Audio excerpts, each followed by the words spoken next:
हाय दोस्तों, आप सभी को हमारे YouTube चैनल ऋषि स्टडी पॉइंट में बहुत बहुत स्वागत है।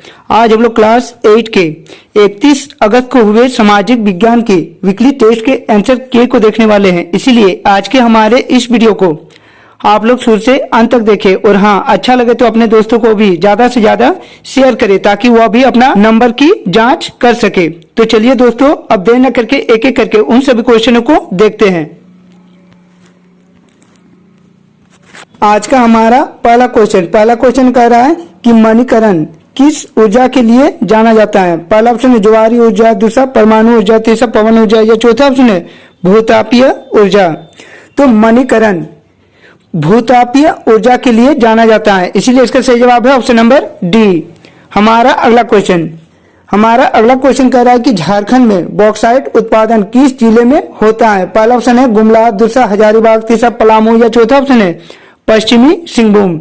तो झारखंड में बॉक्साइट उत्पादन गुमला जिला में की जाती है, इसीलिए इसका सही जवाब है ऑप्शन नंबर ए।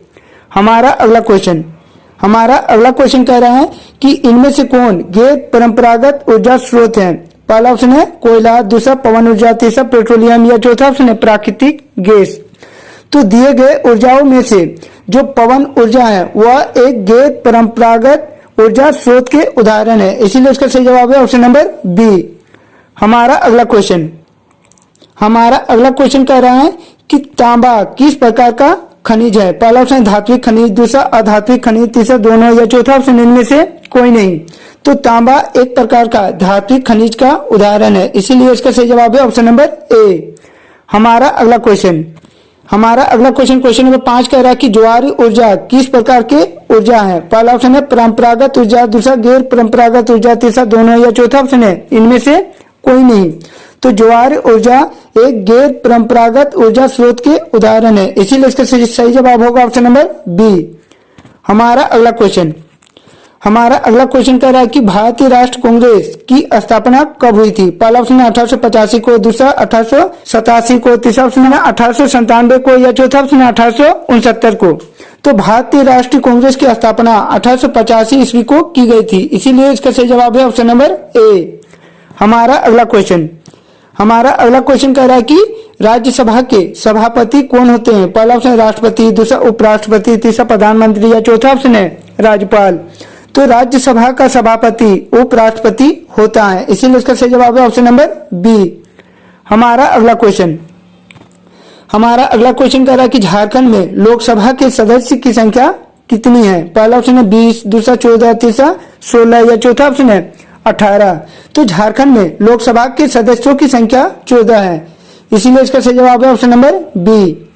हमारा अगला क्वेश्चन कह रहा है कि वर्तमान में लोकसभा के कुल कितने सदस्य निर्वाचित होते हैं। पहला ऑप्शन है 500, दूसरा 550, तीसरा 543 या चौथा ऑप्शन है 545।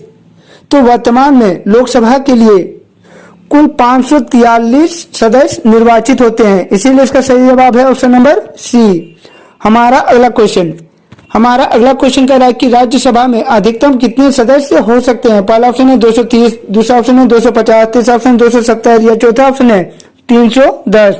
तो राज्यसभा में अधिकतम सदस्यों की संख्या 250 होती है, इसीलिए इसका सही जवाब है ऑप्शन नंबर बी।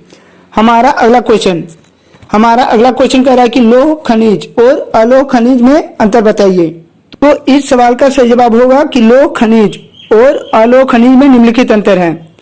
जिस धात्विक खनिज में लौह अंश की प्रधानता होती है उसे लौह धात्विक खनिज कहते हैं, और जिस धात्विक खनिज में लौह तत्व नहीं होती है उसे अलोह खनिज कहते हैं।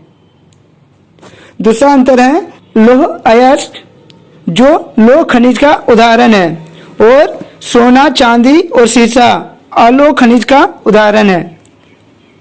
हमारा अगला क्वेश्चन कह रहा था कि परंपरागत और गैर परंपरागत ऊर्जा में क्या अंतर है।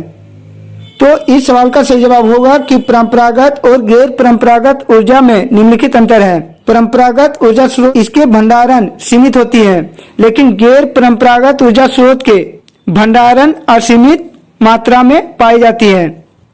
परंपरागत ऊर्जा स्रोत एक बार प्रयोग करने के बाद समाप्त हो जाती हैं, परंतु गैर परंपरागत ऊर्जा स्रोत उपयोग बार बार किया जा सकता है।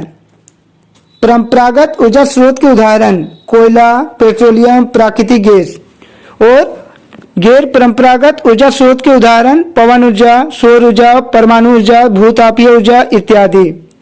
परंपरागत ऊर्जा स्रोत पर्यावरण को प्रदूषित करती हैं, परंतु गैर परंपरागत ऊर्जा स्रोत पर्यावरण को प्रदूषित नहीं करती हैं। हमारा अगला क्वेश्चन कह रहा था कि भारतीय संसद के 3 अंगों के नाम लिखिए।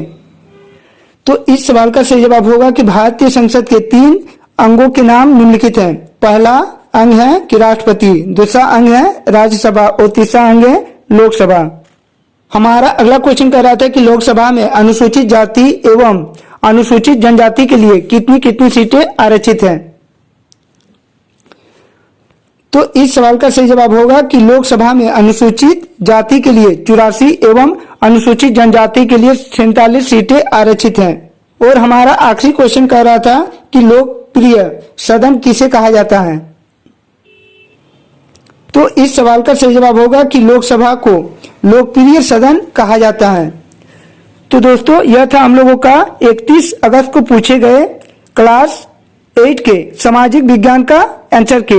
इसी तरह के अच्छे वीडियो को सबसे पहले देखना चाहते हैं तो हमारे इस चैनल से आप लोग जुड़ जाएं। हमारे इस चैनल को सब्सक्राइब कर ले और बेल आइकन को दबा ले ताकि हमारे इस चैनल में जब भी कोई नया वीडियो अपलोड हो आप तक नोटिफिकेशन सबसे पहले पहुंचे। तो चलिए दोस्तों और एक नए वीडियो के साथ फिर मिलते हैं, तब तक के लिए बाय।